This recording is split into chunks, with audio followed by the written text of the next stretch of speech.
अस्सलाम वालेकुम वरहमतुल्लाहि वबरकातुहू। कैसे हैं आप सब? उम्मीद करती हूँ ठीक होंगे, खैर आफियत से होंगे। अल्लाह हम सबको अपनी हिफ्ज़ व अमान में रखे, इंसान और शैतानों के शर से महफूज रखे, और ये जो मुबारक महीने चल रहे हैं इनमें हमारी दुआएं कबूल फरमाए, हमारी हाजात पूरी करे इंशाअल्लाह। जैसा कि मैंने आपसे वादा किया था कि रमज़ानुल मुबारक का चाँद देखने का वजीफ़ा लेकर वीडियो आपके सामने मैं हाज़िर होंगी, तो ये वीडियो आपके सामने आ चुकी है। इस वीडियो को आपने ध्यान से सुनना है क्योंकि वीडियो के अंदर सारे क्वेश्चंस के आंसर्स मौजूद होंगे। इसके अलावा आपको बार बार कमेंट ना करना पड़े कि ये काम कैसे करना है या किस वक्त वजीफ़ा करना है, किस तरीके से करना है, किस हाल में करना है, वगैरह वगैरह। प्लस इस अमल को आपने आगे लाजमी शेयर करना है ताकि कोई भी शख्स, कोई भी आपका रिश्तेदार, कोई भी जानने वाला, कोई भी आपका प्यारा इस अमल को करने से रह ना जाए। पहले मैं आपको ये बता दूं कि इस अमल के, इस वजीफ़े के फ़वाइद क्या हैं, इसकी फजीलत क्या है। इस अमल का आपको फ़ायदा इंशाअल्लाह ये होगा कि अल्लाह ताला आपके रिज़्क़ में कुशादगी करेगा, अल्लाह ताला आपके मसाइल हल करेगा इंशाअल्लाह। आपके जो रुके हुए काम हैं इंशाअल्लाह अल्लाह ताला उनको पूरा करेगा। जिनके कारोबार जो हैं वो मांद पड़े हुए हैं, चल नहीं रहे, अल्लाह ताला उनमें बरकत पैदा करेगा। ख़ास तौर पे रमज़ान का यह महीना आ रहा है तो इंशाअल्लाह अल्लाह ताला इसके अंदर बहुत सी बरकतें आपके कामों में पैदा फरमाएगा। आमदनी में इजाफा चाहते हैं, इसके अलावा अगर वीज़ा के काम रुके हुए हैं, आप अल्लाह ताला के घर की ज़ियारत करना चाहते हैं, उम्रा या हज पर जाना चाहते हैं, या आपने अप्लाई किया हुआ है और इंतज़ार कर रहे हैं, तो इंशाअल्लाह आपने ये अमल लाजमी करना है। अल्लाह ताला इस महीने को मुबारक महीना आपके लिए बना देगा। आपके हर तरह के रुके हुए काम ज़रूर हो जाएंगे। रिज़्क़ में बरकत के साथ साथ अगर आपके रिश्ते की बात चल रही है और वो काम अभी मुकम्मल नहीं हुआ तो इंशाअल्लाह अल्लाह ताला उसमें भी बरकत करेगा। आपके रिश्ते का मसला सॉल्व हो जाएगा। घर किराए पे चढ़ाया हुआ है या कोई प्रॉपर्टी बेचने पर लगाई हुई है तो भी अमल आपने लाजमी कर लेना है। इंशाअल्लाह अल्लाह ताला उस काम को भी पूरा करेगा। बहुत आसान सा छोटा सा अमल है, एक रात का अमल है। इस अमल को आपने लाजमी करना है, आपने बिल्कुल भी सुस्ती नहीं करनी। ये अमल आपने उसी दिन करना है जिस दिन आप रमज़ानुल मुबारक का इंशाअल्लाह चांद देखेंगे। करना आपने ये है कि सबसे पहले आपने वज़ू करना है। वज़ू करने के बाद आप या तो चांद देख चुके हैं, देख कर तो चाहे वहीं पे खड़े होकर ये अमल कर लें, या इसके अलावा आप ये कर सकते हैं कि वापस अपने कमरे में या घर के अंदर आप दाखिल होकर तो आपने एक जगह अपने लिए मुख्तस कर लेनी है, वहाँ पे आपने बैठ जाना है। इस अमल के दौरान आपने किसी से बात नहीं करनी है। बावज़ू होकर आपने अव्वल व आखिर 11 बार दरूद पाक पढ़नी है। दरूद पाक वो वाला दरूद पाक जो हम नमाज में पढ़ते हैं, वो वाला दरूद आपने पढ़ना है।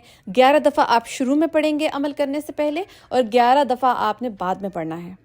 इसके बाद आप ये करेंगे, 7 मरतबा आपने सूरह कदर आप 7 मरतबा पढ़ेंगे। इसके लिए चाहे तो आप अपने हाथ में काउंटर पकड़ लें या तस्बीह पकड़ लें और उस पर 7 दाने जो है वो काउंट कर लें, या अपने फिंगर टिप्स पे कर लें। तो 7 मरतबा सूरह कदर पढ़ेंगे। 7 मरतबा सूरह कदर पढ़ने के बाद आपने 7 मरतबा सूरह कौसर पढ़नी है। ये दोनों सूरतें आप पढ़ेंगे, सूरह कदर, सूरह कौसर 7 मरतबा पढ़ेंगे। और उसके बाद आपने दोबारा आखिर में 11 मरतबा दरूद पाक पढ़ना है और उसके बाद आपने खाना काबा की तरफ मुँह करके दुआ मांग लेनी है। दुआ मांगने का तरीका मैं पहले भी कई वीडियोस में बता चुकी हूँ। दुआ मांगने से पहले आपने लाजमी 3 मरतबा ये कलिमात पढ़ने हैं, या रहमानुर रहीम, या रहमानुर रहीम, या रहमानुर रहीम, या अरहामुर राहिमीन, या अरहामुर राहिमीन, या अरहामुर राहिमीन। कलिमात पढ़कर आपने दुआ शुरू करनी है।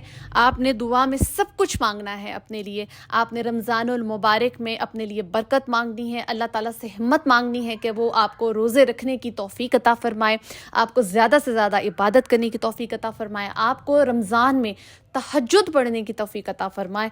बहुत ज़रूरी है, बहुत खूबसूरत महीना है। अगर आप इसमें तहज्जुद पढ़ लेते हैं तो यकीन जानिए आपका हर वो नामुमकिन काम, वो हर ला हासिल चीज़ जो आप हासिल करना चाहते हैं, अल्लाह ताला आपकी झोली में डाल देगा इंशाअल्लाह।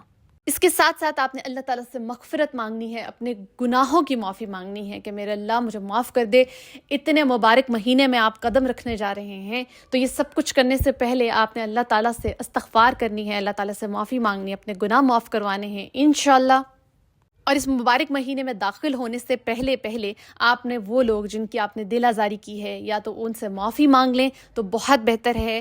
معافی مانگ کر اللہ تعالیٰ انشاءاللہ آپ کے دعا قبول کرے گا ہی, آپ کے روزے بھی قبول کرے گا, کیونکہ بہت ضروری ہے. کئی بار یہ ہوتا ہے کہ وہ لوگ جنہوں نے کسی کی دل آزاری کی ہوتی ہے, لوگوں کو دکھ پہنچایا ہوتا ہے, وہ یہ سمجھتے ہیں کہ شاید اللہ تعالیٰ ان کے روزے قبول کر رہا ہے, لیکن ایسے لوگوں کے روزے قبول نہیں ہوتے. اس لیے بہت ضروری ہے کہ روزے رکھنے سے پہلے اور اللہ کی عبادت کرنے سے پہلے آپ اپنے حقوق العباد بھی پوری کر لیں. حقوق العباد میں اگر آپ نے کسی کے حق کھایا ہے یا کسی کو تکلیف پہنچائی ہے تو پہلے اس تکلیف پہنچانے کا ازالہ ضرور کر لیں. اس کے علاوہ میں نے پچھلی ویڈیو میں آپ کو صدقات دینے کا طریقہ بتایا تھا کہ رمضان سے پہلے آپ نے صدقہ دے لینا ہے. میں نے آپ کو 2 طرح کے طریقے بتائے تھے صدقات کے, قرآن پاک کسی کو دینے کا یا سپارے دینے کا کہا تھا کہ آپ سپارے بانٹ بھی سکتے ہیں مختلف لوگوں میں.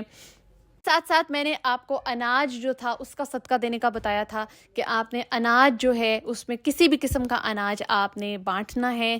جتنی مقدار میں آپ بانٹ سکتے ہیں, صاحب استطاعت جتنے ہیں آپ اتنی آپ کسی کی ہیلپ کرنی ہے, لازمی کرنی ہے.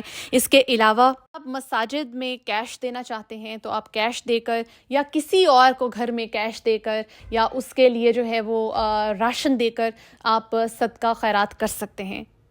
تو بہت سے طریقے ہیں اللہ تعالیٰ کو راضی کرنے کے, اللہ تعالیٰ کو منانے کے, اللہ تعالیٰ کی توجہ حاصل کرنے کے, جس کے ذریعے آپ اپنی دعائیں قبول کروا سکتے ہیں. آپ اللہ تعالیٰ کے فیوریٹ پرسن بن سکتے ہیں.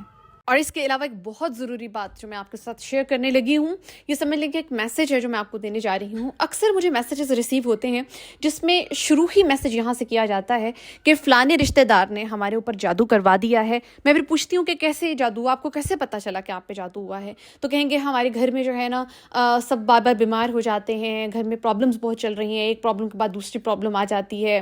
اس کے علاوہ کسی ایک انسان کے لیے کہ اس کا ایکسیڈنٹ ہو گیا, تو خاص طور پہ لڑکیاں بہت زیادہ میسج کرتی ہیں کہ ہمارا جو وہ انسان جس سے ہم شادی کرنا چاہتے ہیں, جس کو پسند کرتے ہیں, وہ پہلے ہمیں پسند کرتا تھا, اب پسند نہیں کرتا, اور اس پہ کسی نے جادو کروا دیا ہے.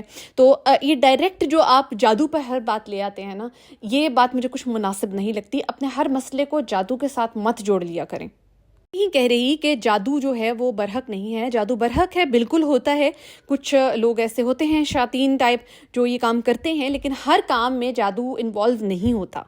جو علامات آپ مجھے بتاتے ہیں وہ نظر بد کی بھی ہوتی ہیں, نظر بد بھی ہو سکتی ہے. اس کے علاوہ آپ کے گھر میں کھانے پینے کا ماحول, اگر بار بار لوگ بیمار ہو رہے ہیں, ہو سکتا ہے آپ کے گھر کا سسٹم جو ہے اس میں کچھ پرابلم ہو, تو پہلے بات کی جڑ تک پہنچیں, اس کے بعد جو ہے اپنے پرابلم کو جادو سے ایسوسیٹ کیا کریں.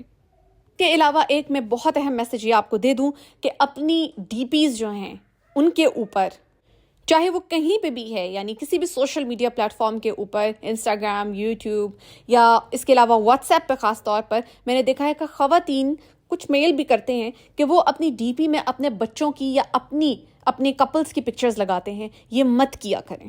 دراصل آپ کو نظر بد یہی سے لگتی ہے. تو کبھی بھی اپنے بچوں کی پکچرز جو ہیں وہ آپ شیئر کرتے ہیں اپنے ریلیٹیوز کے ساتھ, لیکن بہت ہی ایسے ریلیٹیوز کے ساتھ شیئر کیا کریں جن پہ آپ کو بہت زیادہ یقین ہو. لیکن ڈی پیز میں, سوشل میڈیا پلیٹ فارم کی پوسٹ میں اپنے بچوں کی یا اپنی کپل فوٹوز مت لگایا کریں. امید کرتی ہوں کہ جو عمل میں نے آج آپ کو بتایا ہے یہ آپ لازمی پریکٹس کریں گے اور اسے آگے شیئر ضرور کریں گے.